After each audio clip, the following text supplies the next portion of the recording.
Halo, nama gue Bagus Tresnaji. Kebetulan saya posisinya di sini adalah sebagai Director Fotografi di film Respati ini. Sebenarnya kalau ngomongin konsep sinematografi, ketika membaca skrip pertama kali ya, yang aku mulai analisa itu yang pertama adalah kira-kira ini di dalam cerita ini ada elemen-elemen apa saja. Yang pertama yang aku ngeh itu adalah kita punya ada dua alam yang berbeda. Yang pertama itu adalah alam kehidupan nyata, yang kedua adalah di alam mimpi. Di alam nyata aku secara konsep memang pengen terlihatnya bright, tapi bukan berarti yang saturated gitu pada dasarnya. Jadi pengennya adalah pendekatan ini itu sangat tidak artifisial. Nah yang kedua, ketika masuk ada yang namanya transisi. Nah kalau ngomongin masa transisi ini adalah di mana Respati itu ternyata memiliki ada dua proses. Sebenarnya banyak cepet.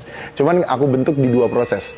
Jadi proses yang pertama itu adalah di mana dia sebenarnya masih belum bisa mengontrol mimpinya. Yang kedua dia bisa mengontrol mimpinya. Pas dia belum bisa mengontrol, aku melakukan treatment khusus yang di mana terlihat sesuatu yang tidak wajar. Nah di sini aku masukin konsep tuh kayak kalau bahasa mudahnya di technical fotografi itu ada yang namanya tilt shift. Tuh, jadi aku pakai efek tiltnya nih.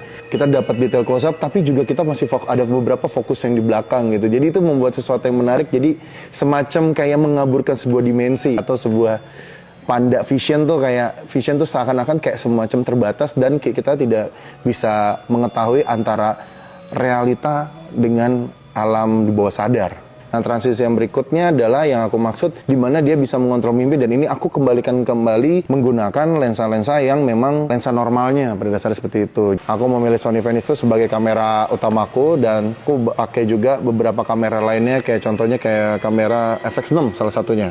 Tantangannya ya, sebenarnya kalau ngomongin tantangan di tiap film yang saya kerjakan sejujurnya tiap hari adalah tantangan. Kalau ketika kita melihat ketika ada shot ruangan berputar, itu dia. Saya tidak bisa masuk ke dalam sana sambil berputar, nggak mungkin karena saya pasti gelinding. Jadi mau gak mau saya pakai Movecam helm dengan jeep dan tracknya. Jadi untuk nge-achieve shotnya itu gitu sih. Padahal seru juga tuh bisa gelinding ya di dalam ruangan itu. Cuman nggak bisa kayaknya.